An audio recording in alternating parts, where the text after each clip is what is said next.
Voilà, mesdames et messieurs, de retour sur ce beau cadre et ce beau plateau de la RTG. Ah, puis d'être fan d'Araboué. On est au fan d'Araboué. T'as essayé de faire fan d'Araboué. Donc, on est au fan d'Araboué.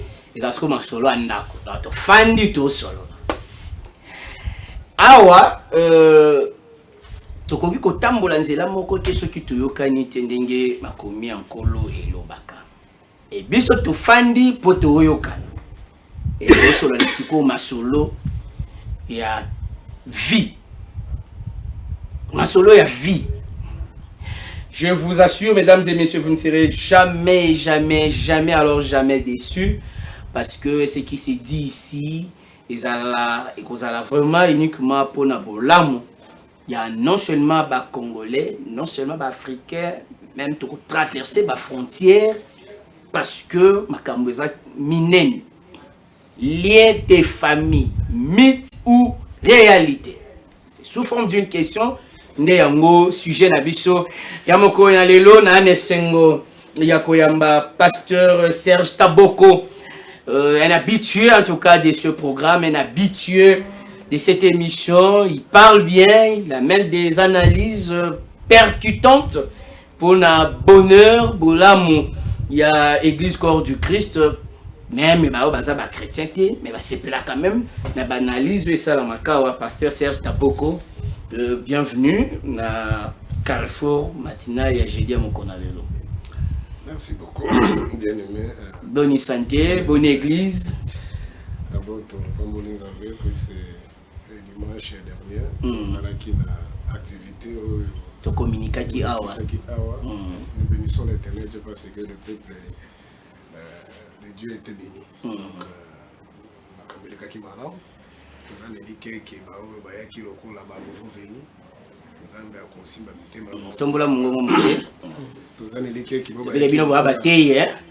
Nouveau venu, nous avons aussi ma voilà, dans Nicolozo il y a peut-être faut balancer ba image vision pour voir bazala qui te ba kokako.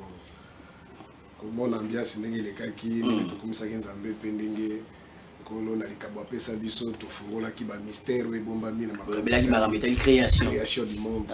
Voilà, dans les années peut-être prochainement to kolobela ko lisusu na bozindo. Mais sinon on a participé à na zambo bazomi na plateau mbote. J'ose croire que toko édifier peuple de Dieu à travers thématique woti. Exactement, exactement, car c'est ça même l'objectif.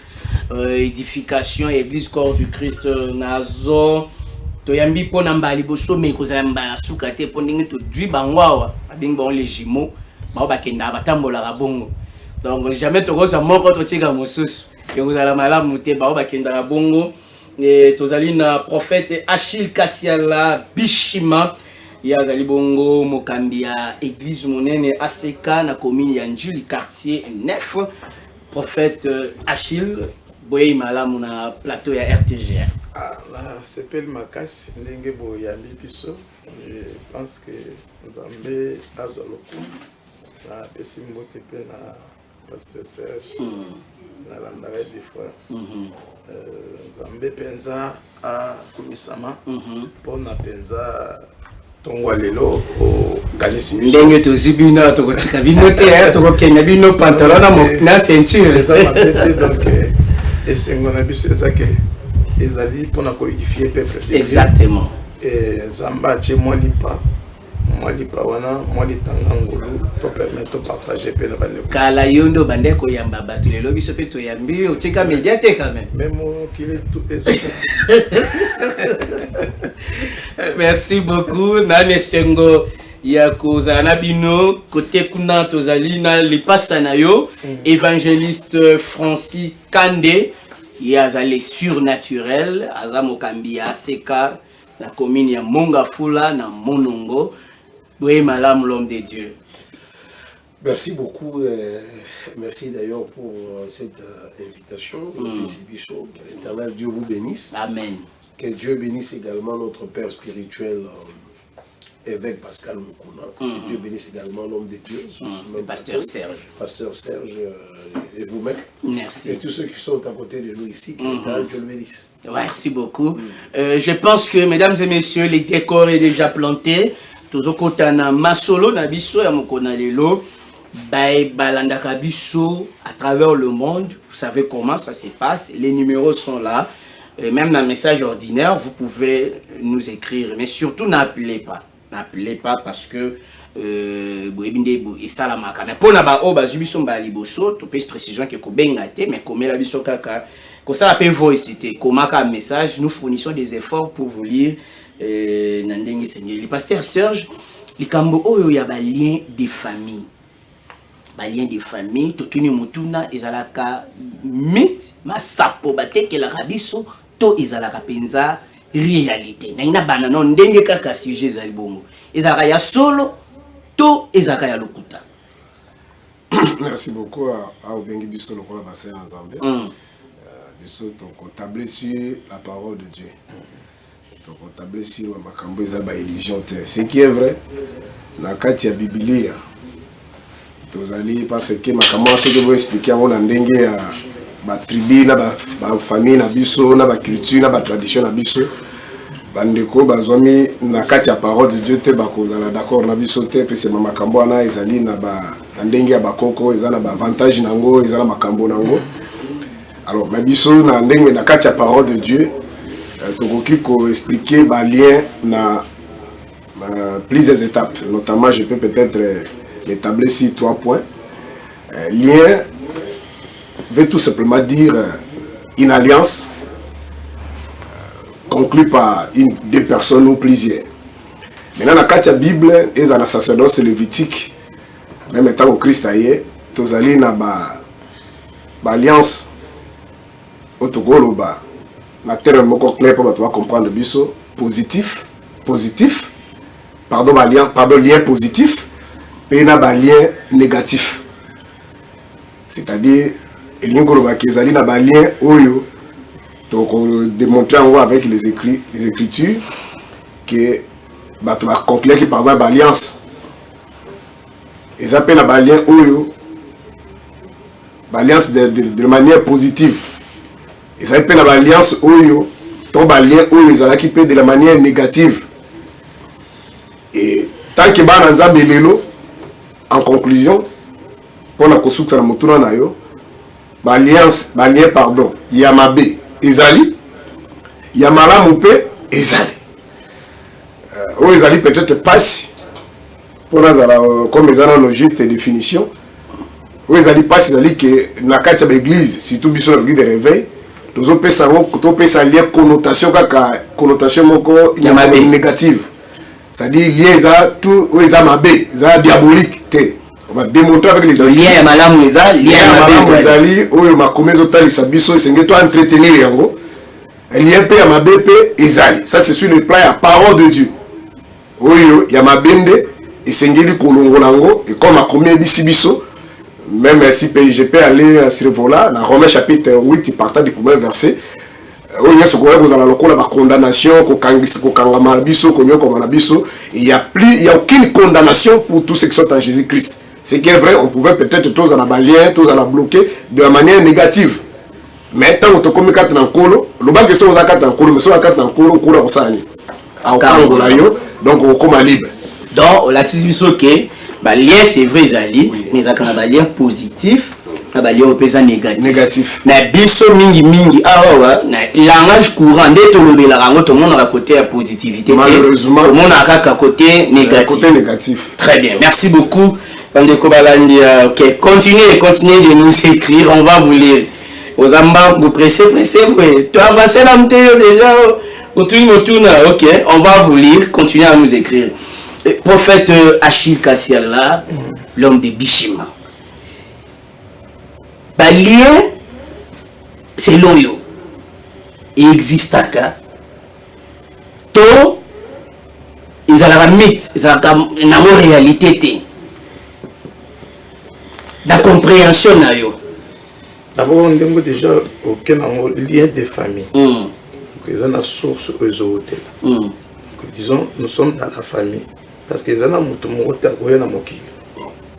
Sans toutefois abima la famille songolo. Et la kata famille il le relié biso na balia wana kaka ndenge na kolo bake ya liboso ezana lien ozo appartient à makila. premier lien dans tous banda. Quand on parle de lien de famille, ça veut dire liaison on est isalmina na partie à Makila. Moi na ya Jansa Mikanda a échappé même l'Aden. C'est pour ça que mon lien là qui fait plus loin pas bimisa. Et quand on parle de lien de famille, na kati même ya kata Bible, on peut remarquer que l'image de la famille est déterminée par rapport à la place de la famille. On est source de la famille. Au moins, tout la question, c'est pour ça qu'on Saoul, tout David, de qui est-il fils? Parce que on comprenait que Saoul a qui ressortissant et les boumou ya balou, a outil na Benjamin, il y a qui lionté. Mais dans le comportement de David, il y a lion. Il y a banga parce que c'est loup. Nous autres de qui est-il fils? Parce que lié à la famille, moi je vais la outil nango et outil va permettre à la figure à la boy. N'est ka musala zama to koloba ezaka positif na négatif. Net wana David a dit sur le plan positif que ba outil na makila ya ba lion. Exemple ba mususu yo bakutana na ya vie il y a des bota bibeli na les familles abimeli baza na lien moko oyo ba yeshuaka ba na lien moko par exemple Abraham aboti na passe, Isaac aboti na passe, lien Jacob moi so ya lingaki aboti na ye na passe déjà lien. Mais ils ont là ba uti bango nyos na makila premier d'abord lien de famille zo utana na dans le sang et dans le sang ba ko ba mwana ya pasteur Serge au moins ya évangéliste kandi bazo iye bango na makila c'est vous mon monel pourquoi quelqu'un makila on les ont liés quand on parle de liens de famille première liaison la biche c'est le sang ils ont permettre baye baké na famille lien na bango famille oyo bali ya famille oyo parce que baza makila moko Très bien. au moins moni mwana mwana nanga mais azala ko tata mosi na bango ye penda a échappé na makilate. A échappé na makilate, c'est le premier lien il y a mutunyo sotan azo qui ensemble. Très bien. Évangéliste Francis Kande, déjà te comprendre. Moi ma base eza posé déjà na minute oyo par rapport ya makambo etali balien. Sikoyo biso batu ya malamu tukipaka te. Ya mabe ya ngonde penze zotala biso oyo église pe ebetela mingi c'était pour sauter l'église ebeta c'était penza te na balien oyo eza positif et que na mingi na balien oyo ezali négatif. Est-ce que to ça kaka obligé ya ko hériter kaka oyo ya mabe même si makila est-ce que on est obligé kaka ke oyo ya mabe na poto mona ba famille pe ba distinction ezala to kota la même famille mais oyo aza différent na oyo oyo amati makasi bamusu batikali leo yango eponaka bilongi eponaka batu to esalamaka ndenge nini omeka ko expliquer biso yango nano. D'abord c'est qu'il faut comprendre awa ezali que même scientifiquement parlant le lien familial est prouvé. Non, puisque d'abord il faut, c'est quelque chose que je disais, ce qu'il faut d'abord comprendre, c'est quoi? Le lien familial, c'est quoi? D'abord, le lien familial, c'est le rapport qui unisse les hommes par filiation, notamment, comme l'a dit mon jumeau, de père, fils, ou par adoption. Je peux adopter quelqu'un. Il y a aussi un lien qui va s'établir. Et il y a également par alliance, notamment quand on se marie. Donc scientifiquement, c'est prouvable en ce sens-là. Maintenant, quand on parle de lien familial, à un niveau, même ce que je dis génétiquement parlant, ce qui moi n'a beau ami. Mon premier fils, par exemple, quand tu le regardes, au Gomona, donc, pardon-moi, je le vois. Le rôle a Nazala qui na campus. Donc, par exemple, l'université. Quand je le vois, dans le monde, il y a une réaction là. Tu vois, donc tu voilà. Donc, vous comprenez que sur le plan scientifique, le lien familial est allé prouvable. Maintenant, Congo Sénateur, pourquoi toujours la mingi makambouya lien de famille dans le mauvais sens? Oui, puisque l'église est là pour réparer place aux airs Koubeba. C'est ainsi que toujours qu'on vendre la cause basée sur ça. Ce n'est pas que nous ignorons. Ce n'est pas que nous ignorons le lien dans le bon sens. Oui. Parce qu'au même moment, papa n'a maman basangani. Ce qu'il faut aussi retenir, c'est que l'homme de par nature est le résultat de 200 réunis. L'homme a le sang paternel, l'homme a le sang maternel. Ces deux salons ont une influence. Quand on dit lien familial, c'est-à-dire l'impact de la famille sur la personne. L'enfant de Pius Mwabilou est respecté de par le nom que porte son père. Je ne sais pas si vous me comprenez. Batebele lelo, Nathan Bazotala, Bazolituna, pourquoi Bazolo Banka n'a sens Yamabe? Oui. Tout va non bien. Si c'était pour le bien, il y a son maïak. Il y a son maïak. C'est ça qu'il faut comprendre. Il y a son maïak pour Annie. Soit Batou Basou Kati, Badasara Mabé, il y a son maïak sang. Angayata. Avant de la statue ensemble, on a un pour soi mon côté. Nous avons visité Kenya. Je suis venu pour racheter qui bateau Babungi. Ce que nous subissons aujourd'hui, ils ont péché. Il y a dans la Ève. Nous venons de là. Bibliquement parlant, nous venons de là. On comprend. Ma maman toujours quitta. Et puis je me rencontrer la préoccupation du pasteur quand il dit lorsque nous sommes en Jésus-Christ, il y a peu de condamnation là. J'ai dit non. C'est biblique, c'est biblique, mais il faut comprendre et s'approprier cette parole-là. Je te donne un exemple. Est-ce que on dit que le locataire Bako Bimissé n'a pas ou son dit droit n'a été? Tu vas se foutre à problème. Et soit vendu. On a besoin de Bimisayo, à quoi il y a le lot de Bimisio, à Tchopé Libanda. Sauf que les côté, tu t'en vas. Mais pour quelqu'un qui a des notions de droit, à dit que même si tu me restitues ma garantie locative, il faudrait que tu me donnes un préavis. Tu comprends? Pourquoi je revendique? C'est puisque je me suis approprié, c'est donc je comprends et je m'approprie cette disposition légale là. Et ça n'a pas d'ensemble de là. Mais Bazali qu'on s'approprie certains versets. Merci beaucoup. Merci beaucoup. La base est posée. Pasteur Serge, peut-être au côté on a moins Mozindo place où il y a pour ceux qui sont en Christ, basé sur la condamnation, les apôtres à Bangote au côté on a moins Mozindo. Mais est-ce que ma camboabali est auteur à mes pas mindé? Est-ce que Balobé la ramopé? Nous sommes en Afrique, nous sommes en Congo, nous sommes la Bango Penza. Si nous sommes aux États-Unis, nous sommes à l'aise, nous sommes à Macambo, pays à Balien. Bon, merci beaucoup. D'abord, je crois que je souhaiterais que vous soyez un peu équilibrés, parce qu'ils sont en deux, ils se complètent, vu le temps, pour tout le monde. J'ai aimé l'intervention à Bango, mais néanmoins, il faut aider ceux qui nous suivent. C'est que nous réfléchir de manière charnelle.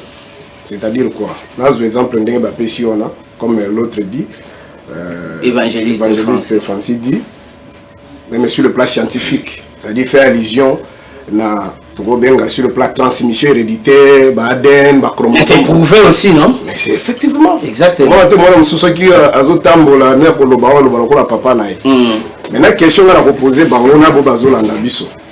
Jésus est venu pour détruire la transmission héréditaire, charnelle ou spirituelle. C'est-à-dire quoi? Si vous avez Jésus a la capacité de délivrer quelqu'un même sur le physique. Soyez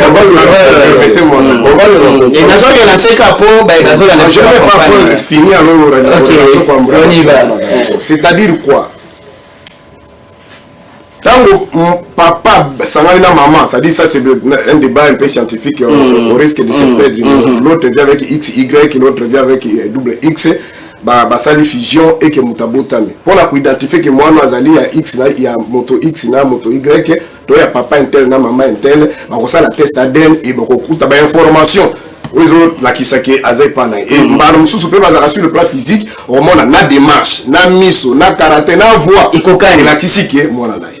Parce que yes, na toute la question là na télévision. Aya qui ko détruit yango, ça dit to comme la Christ a détruit façon là ko lo baloko parana yo, a détruit l'information. Non, c'est pas ça. Ça c'est aller au-delà de ce qui n'est pas écrit dans la parole de Dieu. Je vous en prie. Christ est venu détruire les œuvres du monde ténèbres, c'est-à-dire des œuvres spirituelles. Nous sommes dans un débat, quand on va vous donner la parole, quand vous parlez, je me suis dit. Je ne vous ai pas, je ne vous ai pas non plus retiré la parole. Je l'ai sollicité auprès du Là, moi, j'ai fini. Donc, il y a un babou. Il y a ceux qui ont détruit ma gambe charnel. C'est-à-dire, ceux qui ont sambe l'inzam. Attends, on a besoin que les gens soient à la peine ou à la peine. Les chromosomes ont changé. Mais là, il y a ceux qui ont détruit. Aux paroles qui ont détruit, ce sont des choses spirituelles. Des œuvres spirituelles. Il ne va pas me démontrer jusqu'à la fin de l'émission qu'il y a ceux qui ont détruit le bureau charnel. Tant qu'on a la parole de Dieu, ce ne sont pas des liens charnels, ce sont des liens spirituels. Vous comprenez? Ça, c'est d'abord, il faut côté les mawana. Ça dit ceux qui m'ont dit que la fois pembe, le roi a sambi, il a changé comme un noir été. Parce que tant que on a un chromosome, ils ont un charnel, ils ont physique. Mais ma on va aller pour démontrer avec les écritures ici. Et ça, ma est spirituel. On monte à qui qu'on a raté, on monte à quoi changer. Et c'est quand même la montesouki. C'est pourquoi il y a un débat autour de la question, la porte ici de suite. Ça dit, dans le Congo, on a socialisé l'évangile. Difficulté peut-être de bande comme sous la parole charnelle. Les hommes de Dieu veulent faire vendre les illusions au peuple de Dieu. Qui ne va pas demander à l'objet par exemple parce que vous avez dans la Ève. Pas ces hommes déjà par rapport à quoi? D'abord, je les fais comprendre. Que makilo bazo ba la Bible, ça n'a rien à voir avec makila to soka ba banque de ça la bandane. Oya bandane so ko sali des examens kuna ko mona démon na kati ya zalakate. Est-ce que ça va mazoro? Mais makilo bazo ba la Bible et lobaka. Genèse chapitre 4 partant du verset 10. Tango Kaya bomi Abel. Motangana va informer Nzambe que Kaya Abel a kufi. Bazaki a romi balé. Ezaki makila. Hébreux chapitre 12 verset 24. La Bible dit que le sang de Jésus parle mieux que celui d'Abel. Le maquillage dans la Bible, ça n'a rien à voir avec le maquillage dans l'hôpital. L'hôpital, c'est un maquillage charnel. Yes, la sopa qui est un maquillage, ils ont calisate. Donc, délivrance dans la Bible, ce n'est pas une délivrance charnelle. C'est pourquoi vous allez combattre Béné, j'ai vu même notre compatriote Willy Kalenga, je crois, boxer. Il a déchiré la Bible, pourquoi? Alors, il y a des gens qui ont de la mine, même si ils ont bon gâté. Mais avant de l'apôtre de Tazi, tout ça, mais bon. Parce que dans tout le pasteur congolais, surtout africain, ils ont socialisé l'évangile. Ils pensent que ceux qui ont assemblé les viennent au Bonga. Ça n'a rien à voir. Et je les mets quiconque au défi. Il n'y a aucune société dans le monde qui se développe pas pour s'assembler. Et ça a raté. Donc, pour s'assembler, les amis, pour préparer l'âme et abattre. Pour notre mignorer la molili. Au moins, on a un millionnaire. Mais, nous autres boyés. La spiritualité diable à bloquer. Parce que l'impression avec ces enseignements, il n'y a pas de tout va souffrir que tout ça pour s'attaquer. Ça dit, millionnaire, il y a tout le monde qui même expatrié, ça dit, ça c'est cet enseignement-là. Non, non, non. Il faut attendre la écriture pour se lobby à Koroba. Ephésiens chapitre 4, verset. On peut ça au paraphraser pour gagner temps. Non, il faut lire. Ils sont après le parties. Ephésiens chapitre 4, verset 3, Bible le Bible. Troisième verset. La Bible dit ceci. Vous efforçant de conserver l'unité de l'esprit par les liens de la paix. Il y a un lien positif. Ça dit quoi? Conserver l'unité dans l'esprit par les liens de la paix. Alors, vous avez lié à ma bête. La deuxième prise de parole, on a démontré ce qu'on a lié aux sacerdoces lévitiques. Par exemple, le peuple Israël, qui n'a qu'à Égypte, c'est-à-dire qu'ils sont liés. Il faut nous embarquer à délivrer. Ce qu'on dit sur la délivrance, c'est qu'on a des écritures. Colossiens chapitre 2, verset 14 à 15. Colossiens chapitre 2, verset bon. Nazwata écriture moko, Romains chapitre, peut-être temps exalité, Romains chapitre 5, verset 18, beaucoup linga. Soit Colossiens chapitre 2, verset 14 à 15, Romains chapitre 8, verset 18. Donc, il n'y a pas de tant on appelle ça que écriture Romains chapitre 8, il n'y a pas de ce qui m'a commis 4 dans le colo, à cause de la tête de l'église, on a délivré chaque jour. Non, il n'y a pas de si Ozaka nankolo automatiquement nazolo bateko église mozaka kweba nkoza kat nankolo bakoye dinzambe oyoki parole parce que c'est pas le pasteur qui délivre mais c'est la parole Yesu de motako kangola yo est-ce que vous avez très bien de le banzambe kangoli yo ozana droite ya kobanga bandoki ozana droite ya kobanga mademo c'est automatique. C'est quand par exemple, après, si quand tu es locataire, tu dois avoir la connaissance ici, tes droits, et ça n'a rien à voir avec ce que nous sommes en train de parler. Très bien, merci beaucoup. J'ai fini. Merci, vous avez pris presque... Ils sont c'est pas vous poser la... T'es toujours solo là. On regarde à la télévision. Pasteur Serge. Quand j'ai parlé, l'autre va parler. Ah, on a reçu par côté à 2. Ils étaient 2 contre 1. Tout le monde sait qu'ils viennent dans la même église, ils vont se confronter. Chacun a son tas d'antenne. Soyez gentils.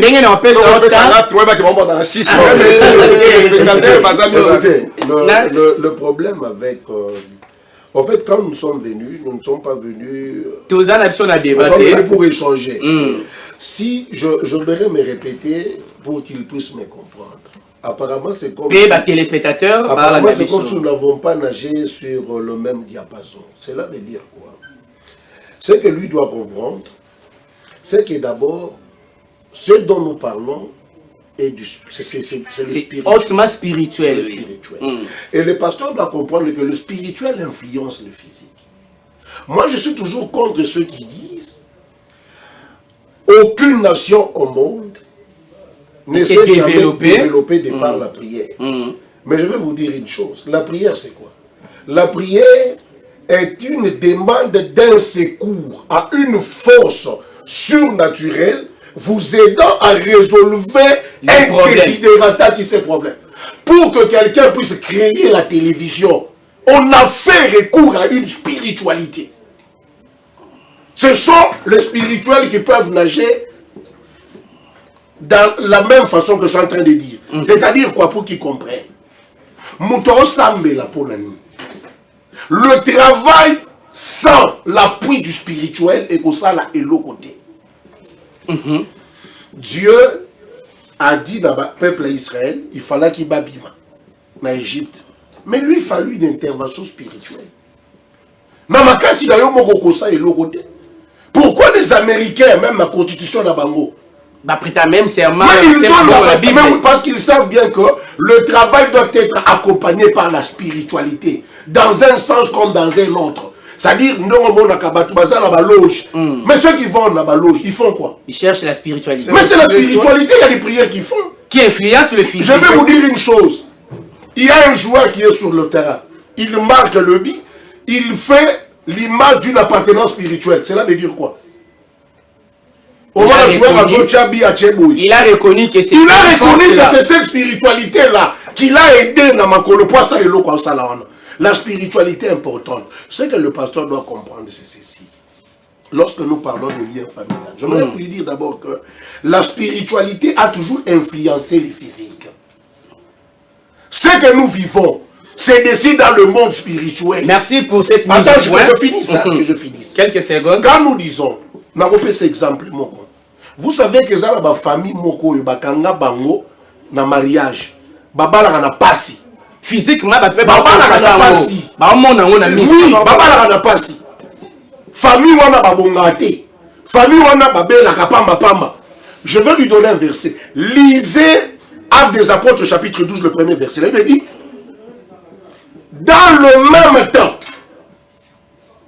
le roi Hérode s'est venu à maltraiter quelques membres de l'église. C'est-à-dire, Nathan wana, soit bakomi kata wana, donc soit tokomi na décembre. Décembre wana batu babelaka. Soit tokomi na décembre, décembre batu bakufelaka. Vous allez nous dire quoi? C'est un lien. Mais c'est un lien de famille. Il y a des paroles, famille n'engezaboye, ne nous trompons pas des choses. Tous, il il faut que luka koyeba biso ba africain to uchi wapi. To uchi en Occident. Yesu ba memeli biso ko memela. Même ça biso ke o manengo sabo Yesu abiki saka Yesu asala kaboui. Mais eloko fanda et simba biso ezani eza bokoko na biso. C'est le pouvoir spirituel. C'est le pouvoir bokoko na biso. Bokoko wana il y a la coutume, il y a beaucoup de réalités. L'acquisition de certaines parcelles, je vais vous dire une chose, l'acquisition de certaines parcelles, yo va inangaba. Webina ba ndoso ba pa unangaba. Ndeka okateli matiti na yo. Ndenge pe munena lopango zui. Ndenge lopango zui. Batu wana tangu bazwaka. Il y a aussi des sacrifices qu'ils ont fait. Et ça n'a même pas de fille à battre. Merci. Le lien peut suivre maintenant s'il s'en va. Quand on dit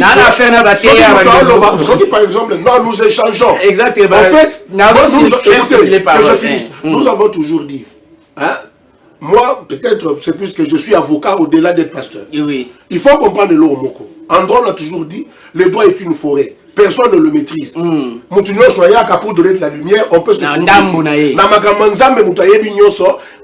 on se complète, nous sommes pas connaissons en partie. Mais j'aimerais aussi dire une chose. Pour quiconque qui n'a pas voyagé, alors quand on dirait la porte coutume mais à la raté. Consultez, on va vous dire. Il y a une coutume pour la roba là-bas. N'a pas porte ezali. Bah respectant en bah respectant la coutume. Très bien, merci beaucoup. D'abord la coutume est un mot. Écoutez, la coutume est un mot africain ou bien un mot français. Merci. Tozo Kende, Tokoba. Merci beaucoup, prophète Achille. Moutakoki Kobima, selon texte pasteur Serge Apessi. Moto o azakati na Christo. Yé aza condamné te abimi na condamnation na abimi na bali abimi na nyon surtout dès le départ c'est automatique. Pourquoi bossa la casse pas délivrance? Parce que portion d'écriture au voyez bien mon pays. Mais pourquoi vous me rabattez la délivrance alors que c'est déjà écrit? Ces derniers na moni net comme si na plateau to kobunga mpe manzela na sens que exactement. Et puis le message des gens dans moment l'autre. Petit péril la seule mission les alliés aux la mission. Au contraire, il fallait ajouter connaissance de colo ya oyo pour permettre ba comprendre lien des familles années. Toujours le lien des familles. Ah on est tous aboué, tous physique. Il faut que personne ne se trompe. L'influence dans le monde spirituel. Monde spirituel, c'est un monde il y a conception. Et monde physique, c'est un monde d'exécution. Au monde est toujours l'influence plutôt liée à des familles. Il y a des ancêtres au bazar niveau de village natal. À partir de lié, pourquoi tu le lié à Makila? Pourquoi tu es Makila? C'est bien, lui Makamuya. Mais Makila, il y a Kaye, il y a Makila. Il y a Ganga, il y a Ganga. Mais ils ont Ganga pourquoi? Pourquoi Koko on a autres dans le village na Gindo Kinaye a se trompé tenda quoi passer Serge. Ayebi que non, Serge a sauté à l'équipe à Serge à 100 dans le même quartier. Mais a se trompé te quoi comme Matina Ndakwana. Par exemple, même famille n'a pas passé Serge. Pour reconnaître que Makila n'est pas là. Makila on les autres permettre mutu na mutu ezo permettre que non oko comme na molimo te so na nzoto avant uti na molimo okomi na nzoto après ozongi na molimo to uti na molimo parce que bible ezo que nzamba zo sa Jérémie avant okoti na libumuna ya mama na yo na yebeki yo na betable que prophète des nations donc zalaki déjà me botami na noté non na botami te mais tant okoti na libumu est-ce que Jérémie marmo comme prophète non le monde des esprits est un monde de conception. Ce qu'est concevoir, ils ont exécution dans la physique. Ne pas le psychologue, pas travailler même dans boutou, pas sorcier. Quand nous parlons des liens familiales, dans côté négatif, bien côté positif, ils ont dans la spiritualité. Tout droit par rapport au sang. Donc, par rapport à Jésus, par rapport à Moutou Andimeli Yesu, d'office. Ce que Moutou Andimeli Yesu, comme moi, dans un église, mais tu vas dans un endroit comme ça. Mais dans un lien, dans un kata monde, moi je suis tozo ke mukolo nango asalango. Nzambe. Nzambe. D'abord, première des choses, il faut que les gens comprennent une chose. Lorsque Jésus a qui pour orienter, tant qu'on a que les motos, il y a que moto à côté de yanga. Moto BBC, ça m'a sali tout pour récupérer moto. Mbola ibeta Noé, la Sodome comme ça, tout ce que a qui na condamnation est simité. Kola pesi, ami comme ici moto. Wabiki sa moto na ye. Wabiki sa moto na ye. Moto ana bika dès lors ya mi. Imaginez-vous, pour que moto abika, il fallait makila. Et ça, c'est sopana. Ce qui makila, il y a Yesu sopana na ekulusu. Il y a makila spirituel. Il fallait pas sopango. Il fallait mi sopana la place à Zalaki kona. Ah sopana lola. Donc makila tangaki zaki physique. Pour ajouter, la Bible dit que Yesu a botami. À 12 ans, Jésus alla dans le temple, mais Jésus est réapparu après combien d'années? Lorsqu'il avait 30 ans. Il a 30 ans, mon ami. Parce que les 18 ans autres, où était Jésus? Et qu'est-ce qu'il faisait? Puisqu'à 12 ans déjà, il fréquentait les temples et il épatait ce qu'il faisait. Révélé Bissou, Zalaki Wapi. Émission des églises. Zalaki Wapi, parce que évangéliste, il continue à Bissou, dans le flou, on a été téléspectateur, on a été à la Bissou. Pendant ces temps, 18 ans, on a Zalaki Jésus a 12 ans. Bible est là que bayeko c'est bande kona yo bayeko talon maman na bande kona bayeko zoyo. Ayipsi bango bande konanga ba o bazola na parole ya papa nanga. A se retrouver dans combien de papa? Ni bali. A se retrouver dans des papas. Ya sena ali. Comme il était 100% homme, 100% Dieu, na 100% homme. Nana accéda quitter na 100% Dieu. Donc au lieu que ça dit que papa, il camboua délivrance c'est ça réel. C'est ça réel parce que même Jésus avant à côté na elanga na Zambé na 30 ans, Bible zo que Yesu zo utambangu azo na journée pa Jean-Baptiste. Le même Jean-Baptiste zo que na koki ko fongola sandale makolo na yote. Jean-Baptiste ne parlait pas de physique, il parlait de spiritualité. Très bien. Jésus c'est beau. Salango. Comme quand on sani. Tango saliango. Bible dit que voici cette fois-ci moi nanga ya boyoka yasika. Malgré ayaki na message, malgré ayaki lokola moi na nzamba botamaki, mazalaki na boyoka nani. Ya kalati. Mais le même Jean-Baptiste tango amoni Jésus azo sala miracle. Jean-Baptiste azo tine susu ba serviteur na ye. Watu na botu na ye. Oyo to banoko zela. Ye bien mususu. Mais oyo lo bako ko fungola sandalité ezana. Bible les a forêt. Dans le monde des esprits, il faut savoir que la Bible dit en réalité l'homme c'est l'esprit. Oui, mais très bien. Merci beaucoup, Pasteur Serge. Tozo Kendesiko yo mbangu mbangu pambate toza na deux parties dans l'émission Allélo. Vous allez déjà la maître Adela, le grand maître spirituel Adela Bissoana pour la deuxième partie. Solo live. Toujours ma cambouetali spiritualité pour te consacrer qui journée à l'élo, jeudi à l'élo, dans ma cambouetali milinga na côté à milimo. Déjà ma ramto solo là yoza wa soko zo belo bika na yo potozo ma rambeza libéré wa donc nandenga osakanate. Pasteur Serge, li cambouya délivrance.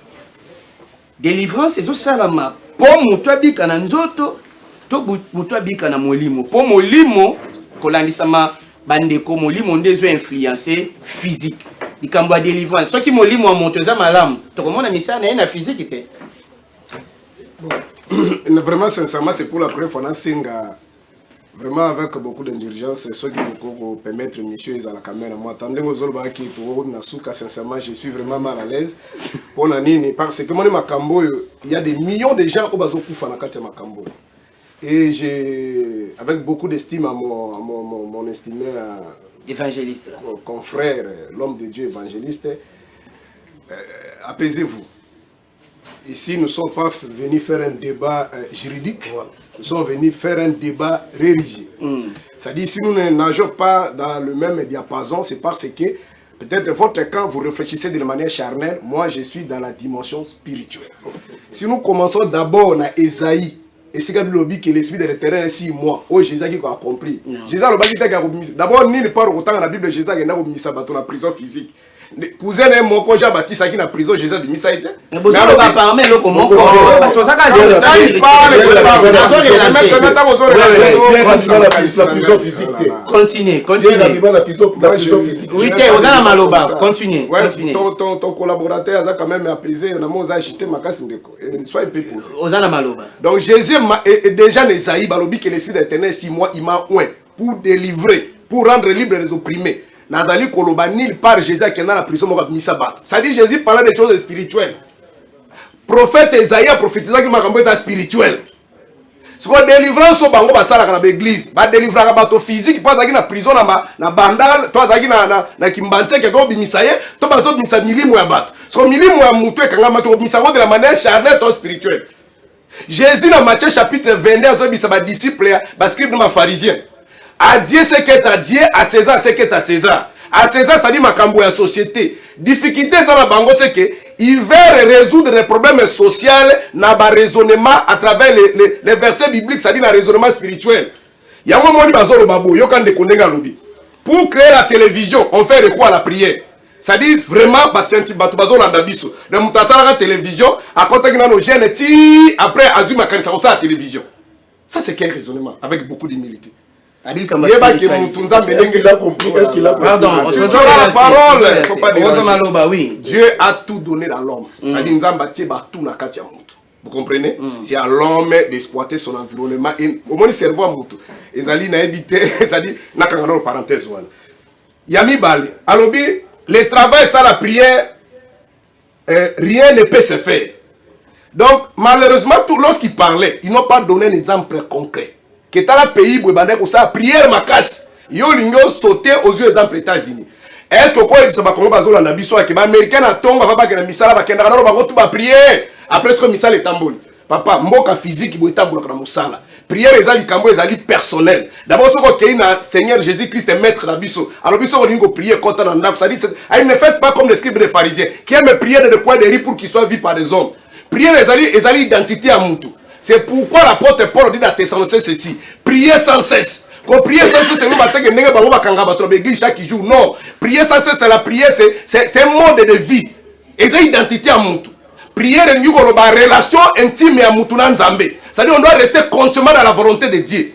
Mais Moussara physique, Moutou, c'est un qui est sur le plat timing et sur le suite par rapport à la société. Soit dans l'intérieur, qui est dans bilanga, qui est dans pêche, soit dans la ville, qui est dans boulot, l'État organisé la société. Il n'y a pas un pays qui a après 50 ans, tu as Chine, tu as Mboka Moko, le développement va ça prier. Et ça a raté. Alors, la spiritualité impacte tout. Je suis d'accord. Ceux qui sont forts spirituellement, ils peuvent impacter la société. Mais c'est ce que vous voyez, so physique, si passe.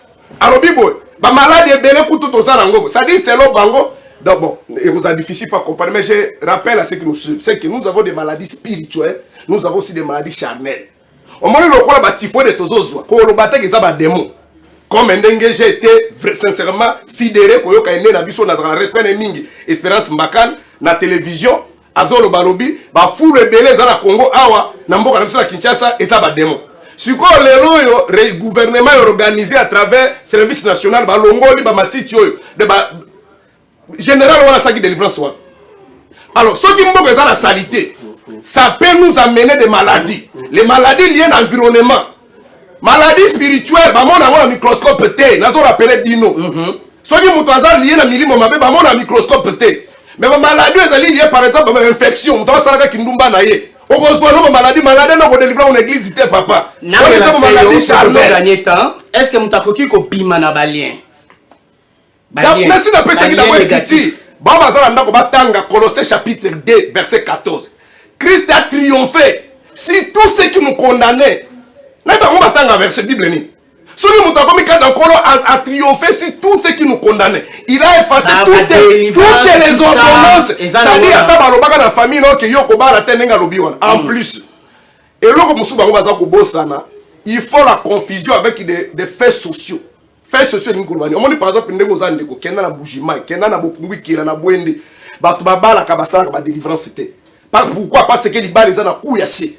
Mutako za na deda mujana masanga ki abali mwasi. Mwasi ko kabwani bala lelo lobe ki abali. Surtout, par exemple, à côté de la pense que peut-être dans Kassai, moi, Maliba, les Aka, mariage, les Aka, moi, il y a trop de sacrés là-bas. Mais ça, ok, dans la province, c'est le quoi, Équateur. Mais tu vas pas pamba.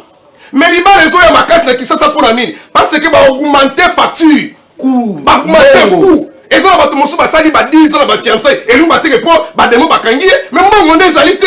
Ce que nous avons, question qui moutou, en plus, c'est l'objet. Bah, tu vas au bal, tu peux pas kanga bango. D'abord, on va mboka, tu vas aller au bal, avant que tout christianisme, il y a, n'a fait années 60.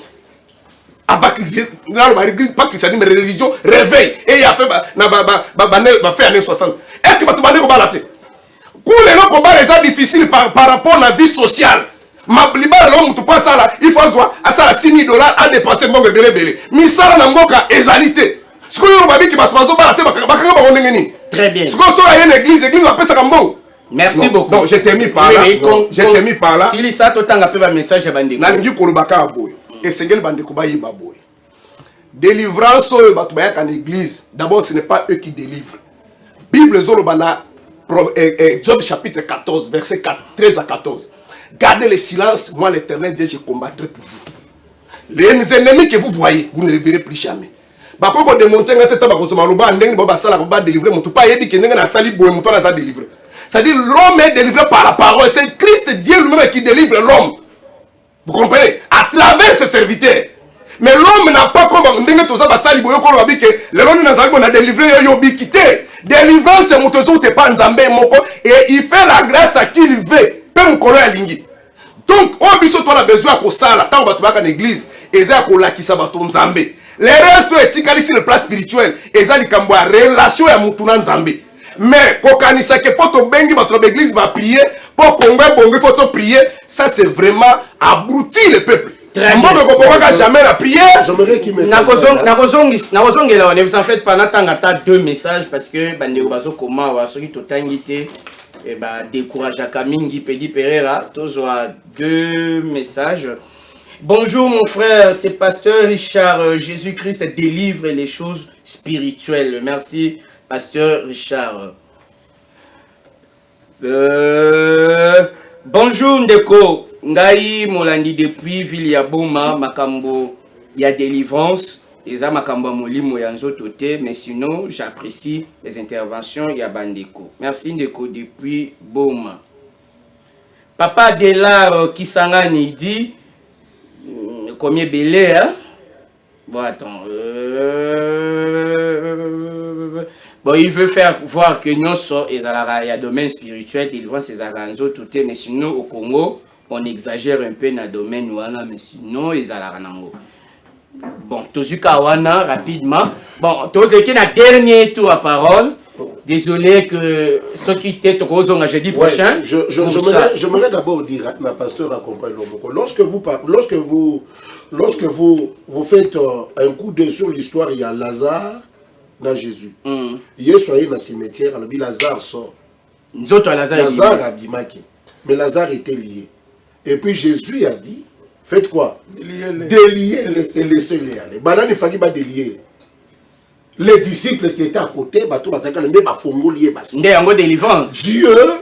peut t'amener la délivrance, mais il y a des gens que Dieu utilise comme ses saints serviteurs. Quand il parle, non, nous expliqué, papa. Il a dit tantôt ma maladie spirituelle. Nous avons le cas dans Luc chapitre 8, à partir de 40 et quelques versets, il y avait une femme qui avait souffert d'une perte de sang pendant combien? Plusieurs années. 12 ans. À Nyokwami chez le médecin, elle n'avait trouvé aucun soulagement. Mais lorsqu'elle est allée vers Jésus, à Simbika Kelamba Pamba, Yesu, puis la puissance de Dieu, à Katisi Makila Wana. Il y a des maladies où il n'est pas Munganga. Et puis quand il parle de non, mais il a reconnu qu'il y a des maladies spirituelles voilà. aussi. Tant que ma pasteur Espérant Bakadi, c'est une grande personnalité spirituelle, il faut quand même que respecter Bango. Alors, que la saleté, et ça pour Soto, et ça m'a peut-être ma prière, oui. Tout n'a pas tout le monde que foule et consort dans le monde spirituel.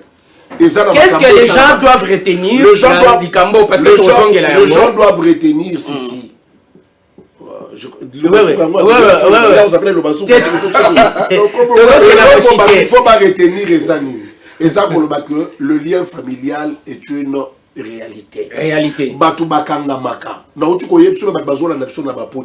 Mais j'aimerais qu'on souligne le comment à comprendre. C'est-à-dire, dans le Bakiboué, que ce soit les Iminasi, que ce soit les occultistes, que ce soit les bouddhistes, tous ils prient. Mais ils sont tous ensemble la Nzam. Chinois et que baton bazo sambe la Nzambe na bango Bouddha. Mbe babandi kosala misala na bango. Biso notre Dieu c'est Jésus-Christ de Nazareth. Nous devons prier. Bato bakendaka na web selon le spirituel. Le nom comme on a match zombie dans ma vie taïman. Mais maître spirituel a zombie match est ndende zéro. Aya binga ni ke match parce que match et ça ni ka match ça zo kosa. Ah, je te fais comprendre que je te fais comprendre ce qui se fait. Les alliés résultats, il y a makambozo décidamment spirituellement. Une maladie spirituelle, pour la chasser, on la chasse par la prière et cueillir. Aujourd'hui, on a très bien. Bah, tu es un bas, bah, ça me l'imbasse et cueillir. Ce que c'est spirituel. Ce que c'est spirituel. Merci beaucoup. Prophète Achille. Toza vraiment na conclure bandeko bazolanda biso basimba nini na likambo ba lien ezala la réalité to mythe est-ce que bakoki pe ko muto pa ko bima na ba lien wa ezaki besoin to sunga peuple de Dieu bato ba chaque jour basambela parce que recommandé pourquoi moni Bible zoloba que chaque moment bato bazokutana nzambe il y a quelque chose qui s'ajoutaka Bible zoloba clair. Le cheval est occupé les jours de la bataille, mais la délivrance appartient à l'Éternel. Délivrance, c'est où tu as sauté ma pasteur. Peut-être papa Serge a sauté ma pasteur, mais comment délivrer? Non. La délivrance, c'est sans âme. Mais à travers nous, les hommes, les serviteurs, Dieu nous prie. Conséquence de délivrance, vous avez mouton à Sambeli. Les gens ont que tu es délivré. Les gens ont saquité. Les gens ont poche pété. Mais ceux qui ont prié, nous devons comprendre que Nazaki a une maladie à cycle, par exemple. Parce qu'il y a des liens, il y a des maladies, autres gens ont des liens. Il y a des familles qui ont un diabète. Papa, il y a un hôpital, tout là.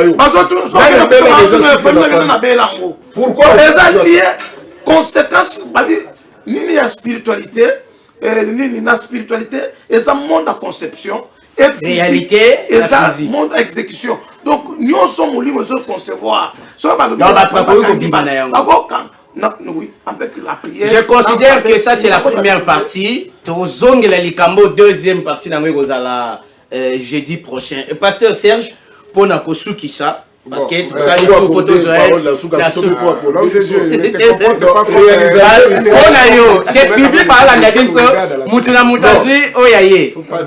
Rien de cet acte n'enlève ma qualité d'homme de Dieu, ni moi d'avocat. Nazali koloba boy, bande kwa la confusion. Difficulté moni to sali moi contradiction là parce que ils sont dans la dimension charnelle. Moi je crois que Dieu est esprit, on parle de choses spirituelles, c'est pourquoi il sali contradiction. Nazo rappeler ndeko boy. Loko yazo benga lien sur le plan scientifique va benga les maladies et héréditaires. Alors ceux qui nous par exemple papa nous a diabétique. Pardon, ceux qui diabète naie ezalaki charnel était parce que lelo ba je tozo zalo moni soki de jour ba diko le kaba 35 ans ndenge za bamboka ba paya okozala mo pise biso wa passe leki mo ozala mo conseil médical té ba ko biso mon âge ndenge zokenda il faut ko éviter ko lia boy ko sala boy parce que wana ça c'est notre domaine alors soki té to kozala donc soki ezali papa la bina bela ka maladie moko diabète ezaki ya spirituel et que yo ndimeli Yesu malade ne kozote d'office. Et vous ôtez, où ils allaient qu'on n'en est pas, ils allaient héréditaire, où ils allaient charnel. Et on peut donner les réponses charnelles. On peut recommander Nini na Babazo la biso. On peut recommander Nini. Comme on voit la mission à Calais. On peut recommander Nini na Babazo la biso. Nous avons besoin d'aller à l'église pour écouter la parole pour la transformation de nos âmes. Mais ne faites pas de l'église comme votre hôpital, comme la fonction publique. Et ce que nous avons mis ça là, ce qui est qui bon. Mais l'œuvre de Dieu est l'administration l'église nous avons des maladies charnelles même étant nos médecins. Jésus dit ceci: ce ne sont pas ceux qui sont en bonne santé qui ont besoin de médecins, ce sont plutôt les malades. Donc les médecins dont la Bible faisait allusion, c'est lui-même Christ. Les maladies là où sont les malades, ce sont les infirmités. de maladie charnelle oyo soki oza na mbongo oza na mwa tuberculose na kende hôpital bakosoigne yo mais maladie oyo tozokende kopesa yesu eza mamaladi oyo maminganga batalaka na hôpital te tozokama tozoloba salite physique oyo ndenge bakomi boye bademo baza na kati te soki maspulu ezalaki na kisasa ezalaki problème mauvaise foi ya bapoliticien na bonne volonté okuna batie volonté mati salite esili preuve anapui na belgique salite ezalaka te na france salite ezalaka te kuna na france salite ezalaka s'il vous plaît bon merci merci pasteur j'ai dit c'est Tozonga